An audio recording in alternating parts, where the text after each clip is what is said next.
Hello बच्चों, let's read the question. The question is a parallel plate capacitor is connected to a battery as shown in figure 2.5. Consider two situations. आपको एक circuit दे रखा है, उस circuit में एक capacitor है, एक की लगी हुई है और एक बैटरी से वो कैपेसिटर जुड़ा हुआ है। अब आपको दो कंडीशंस दी जा रही हैं, दो सिचुएशन दे रहे हैं, situation A and situation B. Situation A में क्या कर रहे हैं, हम की को क्लोज रख रहे हैं और प्लेट ऑफ कैपेसिटर को हम क्या कर रहे हैं, मूव्ड अपार्ट कर रहे हैं इंसुलेटिंग हैंडल यूज करके। और सिचुएशन बी में हम क्या कर रहे हैं, की को ओपन रख रहे हैं और उसके बाद उन प्लेट्स को क्या कर रहे हैं, मूव्ड अपार्ट कर रहे हैं। ठीक है, तो सिचुएशन दोनों में, एक में की क्लोज है और एक में की ओपन है और दोनों ही कंडीशन में हम कैपेसिटर की प्लेट को क्या कर रहे हैं, दूर लेके जा रहे हैं। तो क्या चेंजेस आएंगे ये हमें बताना है। चार ऑप्शंस आपको गिवन है। ठीक है, तो हमारे पास क्या है, दो केसेस हैं। पहले केस में हमारे पास क्या है, पहले केस में हमने के को क्या रखा है, क्लोज रखा है।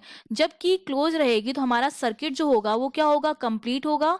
सर्किट अगर कंप्लीट होगा तो दैट मीन्स हमारे पास क्या है, एक कैपेसिटर है, वो बैटरी से जुड़ा जुड़ा है। ये हमारे पास बैटरी हो गई माइनस प्लस, और ये सर्किट हमारा क्या हो जाएगा, कंप्लीट हो जाएगा पहले केस में, क्योंकि की क्या है, क्लोज है। अब अगर ये क्लोज है तो ये इसको क्या करेगी, बैटरी से ये क्या होगा, चार्ज होगा। ये कैपेसिटर जो होगा वो चार्ज हो जाएगा बैटरी से। ठीक है, और जो चार्ज आएगा हमारे पास वो कितना आएगा, Q इक्वल्स टू सी ई के बराबर आएगा। और अगर बैटरी कनेक्टेड है, मतलब जो पोटेंशियल रहेगा दोनों प्लेट्स पर वो क्या रहेगा, सेम रहेगा। जो ई जो आएगा हमारे पास वो सेम रहेगा, क्योंकि बैटरी से कनेक्टेड है तो दोनों के अक्रॉस अगर बैटरी जुड़ी हुई है तो जो पोटेंशियल रहेगा वो सेम रहेगा। और अब मैंने क्या किया है, दोनों प्लेट्स के बीच की डिस्टेंस को मैंने बढ़ाया है, मूव अपार्ट किया है। तो जब डिस्टेंस में हम चेंज करेंगे तो डिस्टेंस की वजह से जो सी होगा वो क्या होगा, चेंज होगा। और सी अगर चेंज होगा और ई को हमने सेम मान लिया है तो चेंज क्या आएगा, सी में चेंज की वजह से क्यू भी क्या होगा, चेंज होगा।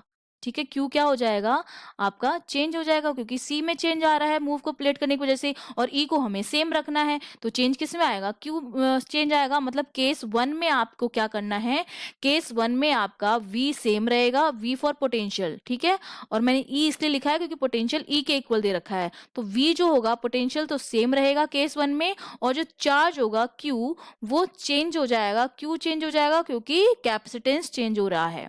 तो ये हो गई कंडीशन वन। अब केस टू में हमसे क्या कहा जा रहा है, केस टू में ये लोग क्या कर रहे हैं, की को हमने रखा है ओपन। ओपन रखा है, इसका मतलब सर्किट जो होगा वो कंप्लीट नहीं होगा, नॉट कंप्लीट। मतलब अब सिर्फ हमारे पास क्या होगा, कैपेसिटर ही होगा, केवल और केवल यही कंडीशन होगी। बैटरी वाला जो पार्ट है वो हट गया। तो अब जितना ऑलरेडी चार्ज था ये कैपेसिटर, चार्ज जो रहेगा अब सेम रहेगा। क्यों, क्योंकि अब बैटरी कनेक्टेड नहीं है, बैटरी नॉट कनेक्टेड, तो इसको फर्दर कोई चार्ज तो कर नहीं सकता है। तो जो जितना ये पहले से चार्ज था उतना ही चार्ज इस पर रहेगा, मतलब चार्ज अब जो होगा वो सेम रहेगा।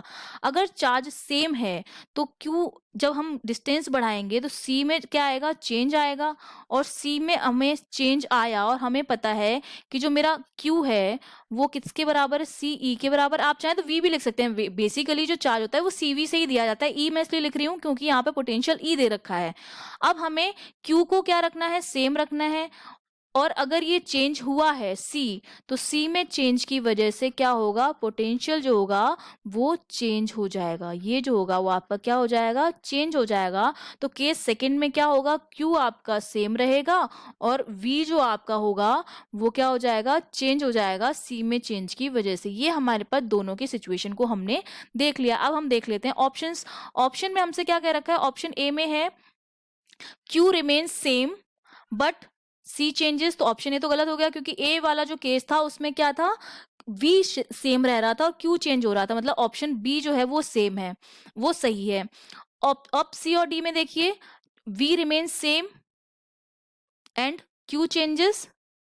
वी जो है, सॉरी जस्ट अ मिनट, ये एक्चुअली केस के हिसाब से दे रखा है, एक सेकेंड। ये जो पहला वाला था वो केस ए के लिए लिखा हुआ था, ठीक है। सेकंड वाला जो पॉइंट था वो बी के लिए है। बी में क्या है, V remains same but C changes. V जो है वो सेम है बी वाले कंडीशन में, जबकि ऐसा नहीं है, बी चेंज हो रहा है, तो ये वाला ऑप्शन भी क्या हो जाएगा, गलत हो जाएगा। सी ऑप्शन में ए के लिए है, वी रिमेन्स सेम बिल्कुल सही है। ई सेम था एंड हेंस क्यू चेंजेस, इसलिए क्यू चेंज होगा, बिल्कुल सही है।